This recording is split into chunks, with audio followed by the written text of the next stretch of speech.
Hi guys, I'm Kasha. Welcome to the channel, to our coffee times together, and I'm continuing with the series of best of horror comedies just to bring you more options of movies that maybe you would like to revisit, and we're coming closer to the newest ones.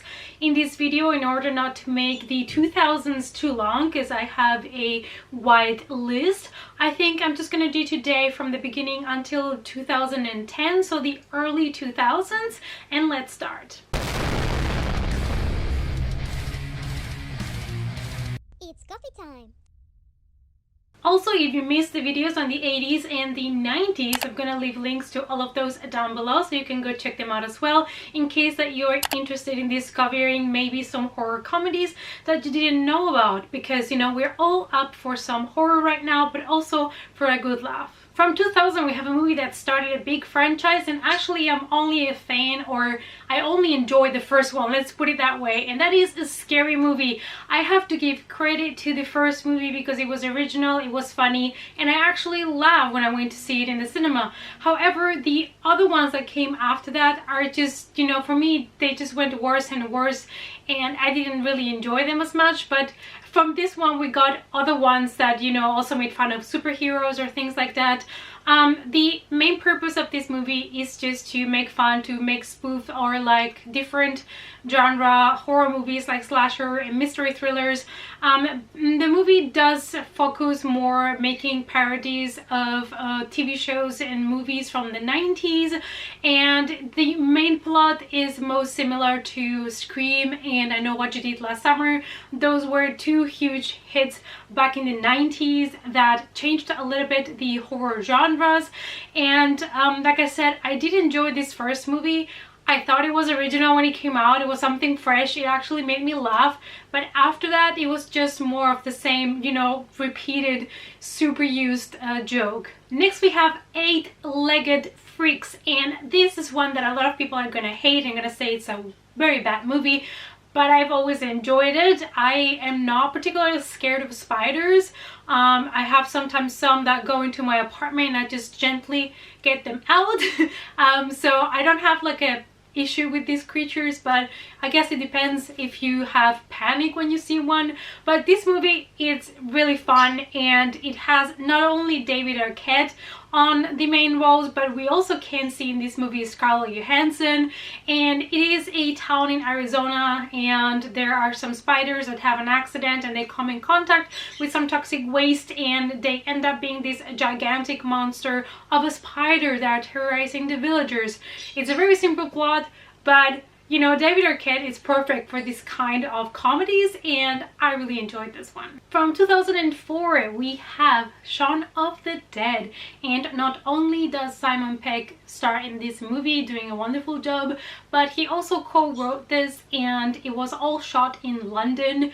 I really enjoyed this one. It's of course, you know, the plot and the title, it references to George R. Romero movies on the dead, but the fun thing is that these are two friends that kind of trap themselves in this pub while there is an outbreak outside and the zombie apocalypse is happening. And this one is so fun. I think it's super easy to make comedies work with zombies for some reason. Most of the comedies that I really enjoy the most are the ones that have to do with the undead. I think it's just zombies are easier for us to see and conceptualize as something dumb. And I don't know, I think it just kind of works. From 2006, we have Slither, and this is the director debut by James Gunn. And this is a movie that was created to be kind of like a spoof on the 50s films, kind of to play homage of the science fiction movies. We have a malevolent, sentient alien parasite that lands in a meteor to the earth, and he's in South Carolina, so he takes over one of the wealthy peoples in town, and he takes over his body and his mind to the point that it starts to also kind of, how do you say that, evolve into something else. And this one is a lot of fun. From the same year, we have Behind the Mask, and this is a mockumentary on the typical slasher movies. We follow a journalist and her crew, and they are filming a guy that he is trying to become. He's an aspiring serial killer, and he's trying to be a killer from, you know, taking all the tropes from all that we know from slasher movies. It is a homage of the slasher movies, and we also have cameos from veterans on this genre. And we have Zelda Rubinstein here, we have Robert Englund and Kane Hodder, and this movie is based on a universe in which these killers are actually reality. From 2007, we have Teeth, and this is a horror comedy in which a girl called Dawn, she belongs to the chastity club in her high school, but then she meets Toby, and you know, nature takes its curse, and they realize that she's affected by this myth called vagina dentata, which basically means she has teeth in her vajayjay. And you can imagine how this movie is gonna go, and you're probably, after you watch this one, not wanna have sex for a while. From the same year, we have My Name is Bruce, that stars one of the cult B-movie actors, Bruce Campbell. He co-produced, wrote these, and stars in the movie as well, and he has kind of the vibe of Evil Dead, even though Sam Raimi was not involved in the making of this movie. In this movie, we see Bruce Campbell playing basically himself, dealing with his own life, drunk texting or drunk calling his ex-wife and things like this. And one day, some of his hardcore fans decide to kidnap him because they believe him to be, you know, Ash Williams, and they bring him to defeat a dragon. So he doesn't want to let down this group of teenagers, and he takes the task. It's really funny, but I guess you have to be a fan of Bruce Campbell and Evil Dead in order to really get, you know, all the jokes and really have fun with this movie. But if you are a fan, or if you like, you know, Bruce Campbell and his character in the Evil Dead series, I think that you will really enjoy this. From 2008, we have an independent zombie comedy called Dance of the Dead, and basically we have a super typical scenario. We have a prom, a bunch of teenagers at prom, and then there is a zombie outbreak, and now it's time for the losers, you know, the nerds, to shine, because those are the only ones that can actually help everybody else survive, because those are the ones that have the good knowledge in life. So this is a movie that maybe not everybody knows of, so this is kind of like a more hidden gem. So in case you're interested in comedies with zombies, I would definitely say that you should check this one out. From 2009, we have one of my favorite ones, and that is Zombieland. This was just so much fun from the beginning to the end, including the music. Everything was just so perfectly edited in this movie to make you laugh. And we are following a post-apocalyptic scenario.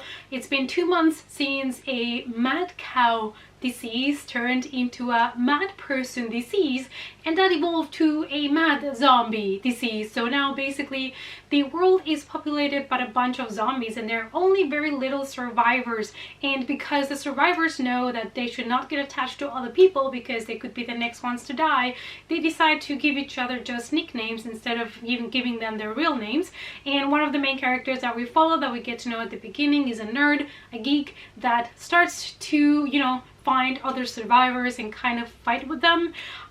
Needless to say, Woody Harrelson is everything, and especially in this movie, I absolutely love him. From the same year, we have Dead Snow. This is a Norwegian horror comedy, and if you've ever wanted zombie Nazis, this is for you. It's basically based on 8 medical students that decide to go on a trip to the Arctic, and they decide to do this on the Easter weekend in order to have a couple of days off. And yeah, basically a couple of them disappear. They realize there are zombie Nazis out there and they have to fight against them. It's a lot of fun. Honestly, this one is a lot of fun. From the same year, we have a very criticized movie that it kind of has redeemed itself, and that is Jennifer's Body. This is a supernatural horror comedy, and people complained that it was not too funny, also not like violent enough, not bloody enough, but I always thought this movie was fun, you know, like I didn't read too much into it. And it's about this girl that goes to high school, and she basically kills and eats their male, I mean the guys there.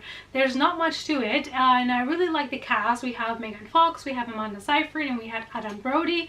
And I just hate that this movie was criticized so much in a way, and I've heard since then a lot of interviews with Megan Fox and the director, and you know, I just think that this movie was a little bit boycotted somehow.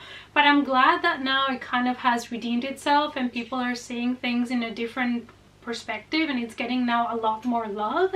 So for me, you know, this is a movie that I truly enjoyed and I had a lot of fun with. And the last one I would like to mention in this video is one that came out exactly on the borderline in 2010, and that is Tucker and Dale versus Evil. This is a really beloved comedy, you know, in comparison to Jennifer's Body. And in this one we have Tucker and we have Dale, and they go to this cabin, and while they're in this cabin in the woods, they are mistaken for chainsaw killers by a group of college students, and so a massacre starts.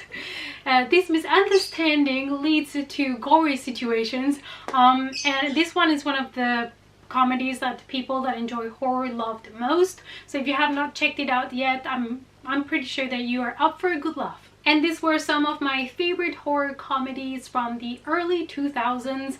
I hope that you enjoyed this list. Let me know down below what you thought about the movies that I have mentioned, and if there is any other one from this time period, from 2000 to 2010, that is also one of your favorites that I might have not mentioned.